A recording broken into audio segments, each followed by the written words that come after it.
आज हम ई ग्राम स्वराज सॉफ्टवेयर के बारे में कुछ डिस्कस करेंगे।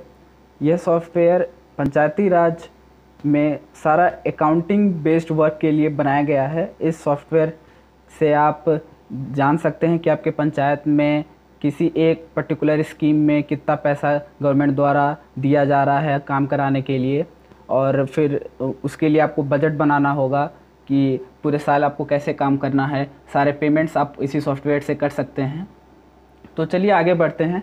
मैंने इस सॉफ्टवेयर पे ऑलरेडी लॉगिन कर दिया है। इस पे आप अपने पिछले सॉफ्टवेयर जिसका नाम प्रिया सॉफ्टवेयर था उसमें एडमिन वाले आईडी से अभी मैंने लॉगिन किया है। आप इसमें भी एडमिन, मेकर, चेकर और तीनों आईडी से अलग अलग लॉगिन कर सकते हैं। ये सिमिलर उसी की तरह सॉफ्टवेयर है। तो आगे इसमें देखते हैं कि इसमें है क्या क्या, इस सॉफ्टवेयर में हम क्या क्या वर्क कर सकते हैं। जैसे कि रिसोर्स एनवलप, इधर आके हम लोग बजट एलोकेशन में इस जगह पे आके हम देख सकते हैं कि हमको किस पर्टिकुलर स्कीम में कितना पैसा गवर्नमेंट द्वारा दिया जा रहा है अपने पंचायत में काम करने के लिए,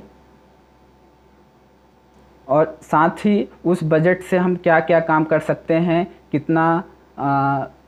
कितने दिन के लिए काम करेंगे, कितने बेनिफिशरी होंगे, वो सारे आपको डेटा इसमें अपलोड करने होंगे। ये खुल जाने के बाद आप यहाँ एक्सपेंड ऑल में क्लिक करने से आपको सारा चीज़ डिटेल में दिखने लगेगा। जैसे कि आप यहाँ देख सकते हैं कि सेंट्रल फाइनेंस कमीशन ग्रांट में ये पर्टिकुलर अमाउंट मेरे पंचायत के लिए दिया गया है। आप सभी पंचायत के लिए अलग अलग होता है, आप उसको देख सकते हैं। और यहाँ पे सारे, जैसे आप इस साइड में देख सकते हैं कि सारे स्कीम्स जो गवर्नमेंट द्वारा चलाए जाते हैं उन सबके नाम है, और यहीं पे सामने अगर कोई अलॉट किया गया है पैसा उसके लिए, तो कोई भी फंड दिया गया है तो वहाँ पे लिखा होगा। जैसे मनरेगा के लिए पर्टिकुलर अमाउंट मेरे पंचायत के लिए दिया गया है, और कुछ आगे भी सारे स्कीम्स के लिए दिए गए हैं। तो अभी हम इस पर्टिकुलर फंड के बारे में डिस्कस करेंगे कि जो भी आपका अमाउंट इसमें दिया गया होगा, इसका हमको 50% पेयजल के लिए यूज़ करना है, पेयजल की कंस्ट्रक्शन के लिए, और बाकी 50% हमको यूज़ करना है हमारे पंचायत के बाकी कंस्ट्रक्शन वर्क के लिए, बाकी उसके डेवलपमेंट के लिए। तो उसके लिए हमको क्या करना होगा कि जो भी ये अमाउंट दिया है उसके 50% में डिवाइड कर लें, और फिर उस पर्टिकुलर अमाउंट को लेके अपने साल का 2020-21 के लिए एक बजट तैयार करना है। उस बजट तैयार करने के लिए हमको इस प्लानिंग ऑप्शन में आके फिर एक्टिविटी ऑप्शन में आके इस ऐड ऑप्शन में आना है। और इसमें मैं एक और बात बता दूं आपको कि जो भी अमाउंट है उस एग्जैक्ट अमाउंट का आपको बजट बनाना पड़ेगा, और वो भी 50-50% दोनों के लिए, ऐसा गवर्नमेंट द्वारा बोला गया है। और तभी आपका जो बजट है, जो आप बजट बनाएंगे वो बजट आगे प्रोसेस होगा, आप उस बजट को आगे फॉरवर्ड कर सकेंगे अगर आप एग्जैक्ट उसी अमाउंट का बनाएं। तो चलिए देखते हैं कि फिर हम इसको बजट में कैसे क्या क्या आपको डिटेल इसमें भरनी होगी। तो जैसे ये पेज खुल जाने के बाद आपको यहाँ पे सेलेक्ट करना होगा कि आप कौन सा वर्क है। जैसे कोई भी एक वर्क है कि आप उसको पब्लिक वर्क की बेनिफिशरी ओरिएंटेड वर्क है कि एक आप इसे पंचायत के द्वारा कराएंगे तो वो पब्लिक वर्क में आएगा। बेनिफिशरी ओरिएंटेड है कि एक पर्टिकुलर पंचायत के किसी पंचायत में, उस पंचायत में रहने वाले किसी एक व्यक्ति को अगर कोई पर्टिकुलर बेनिफिट दिया जा रहा है गवर्नमेंट द्वारा, तो उसके लिए बेनिफिशरी ओरिएंटेड वर्क प्रोग्राम होगा। इसलिए जैसे हम सेलेक्ट कर रहे हैं पब्लिक वर्क में, फिर यहाँ पे आप ऑप्शन सेलेक्ट कर सकते हैं कि वो मनरेगा के द्वारा किया जाएगा कि नहीं किया जाएगा। अगर मनरेगा के द्वारा किया जाएगा तो नीचे फॉर्मेट बदल जाता है, उसके हिसाब से आपको डेटा भरना होगा।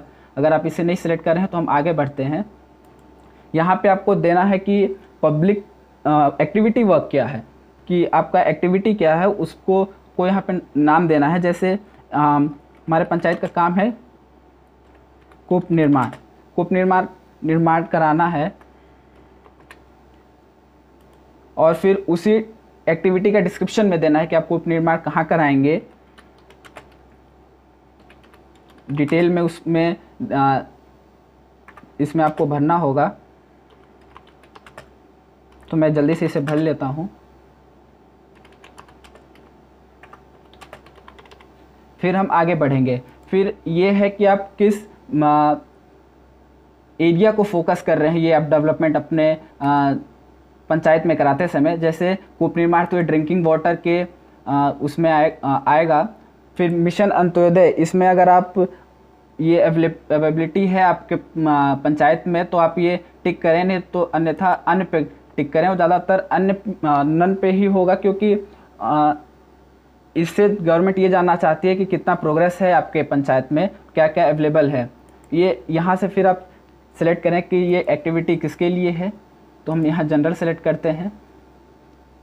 कैटेगरी यहाँ सेलेक्ट करेंगे कि ये किसके लिए, तो सभी के लिए लाभदायक है। और जैसे कूप निर्माण है तो फिर ये फ्रेश कूप निर्माण है, क्योंकि आप इसमें कोई मेंटेनेंस का काम नहीं कर रहे हैं, आप इसमें फ्रेश एक नया बना रहे हैं, उसके लिए है। फिर ये नो होगा, क्योंकि इसमें ये कॉस्टलेस नहीं है, इसमें आपको पैसा खर्च करना पड़ेगा, इसलिए कॉस्टलेस नहीं, इसलिए नो पे सेलेक्ट करें। फिर आप यहाँ पे बताएं कि आप कूप निर्माण कराएंगे तो उसके लिए आपको कितना समय लगेगा। तो जैसे हम यहाँ पे 1 महीने का समय सेलेक्ट करते हैं, और फिर ये आगे बढ़ेंगे तो ये कौन से साल में काम होगा, तो 2020 में हम ये काम कराएंगे। और फिर किस महीने में, तो अगर हम यहाँ पे सितंबर सेलेक्ट करते हैं कि सितंबर में ये काम कराना है।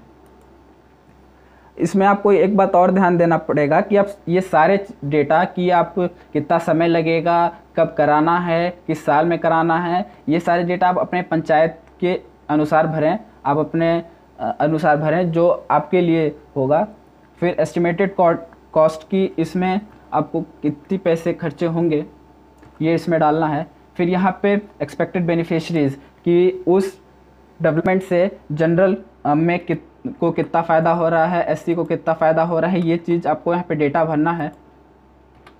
फिर आगे आएंगे एक्टिविटी आउटपुट। यहाँ पे ये है कि एसेट है, मतलब पंचायत की संपत्ति यहाँ पे निर्माण हो रही है, कि ट्रेनिंग आप करा रहे हैं पंचायत में, कम्युनिटी सर्विस करा रहे हैं, तो उसके हिसाब से आप सेट करें। जैसे ये कूप निर्माण एसेट में आएगा और इसलिए हमने इसे सेलेक्ट किया। फिर एसेट की डिटेल आपको यहाँ पे भरना है। जैसे एसेट कौन से टाइप का है, कि वो मूवेबल है या इमूवेबल है, तो इमूवेबल एसेट है, कूप निर्माण है।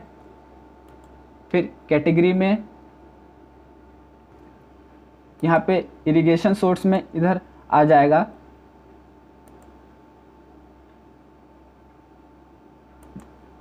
सोशल रिसोर्सेज एंड स्ट्रक्चर्स में आ जाएगा। फिर आगे आके आप इसको हम वेल सेलेक्ट करेंगे और एक कूप निर्माण का करना है। और इसमें यूनिट कॉस्ट आप एक, अगर यहाँ पे जैसे आप सेलेक्ट करते हैं कि टोटल यूनिट 2 है, तो आप एक कूप निर्माण में आपको कितने पैसे लग रहे हैं वो यहाँ पे आपको डालने होंगे। फिर ये एरिया आपको डिस्क्राइब करना होगा कि आप पंचायत के किस एरिया में आप ये काम कराना चाहते हैं। और फिर एक यूनिट है, तो इस विलेज में मेरे को पर्टिकुलर काम कराना है, तो जैसे अगर यहाँ पे 2 यूनिट होता, 2 अगर कूप हमको निर्माण करने होते तो हमको वो डालना पता कि आप किस गांव में कितना कराना चाहते हैं। तो अभी फ़िलहाल तो एक ही है, इसलिए यहाँ पे हम 1 डाल देते हैं और इसे सेव कर देते हैं। जब आप ये सारी जानकारी फिल करने के बाद यहाँ से इस जानकारी को सेव कर सकते हैं। और अगर आप ये कंफर्म है कि सारी डेटा आपने जो भरा है वो सारा सही है, तो अब इसे सेव एंड फॉरवर्ड क्लिक करके इसको आप फॉरवर्ड कर सकते हैं। जब एक बार ये डेटा फॉरवर्ड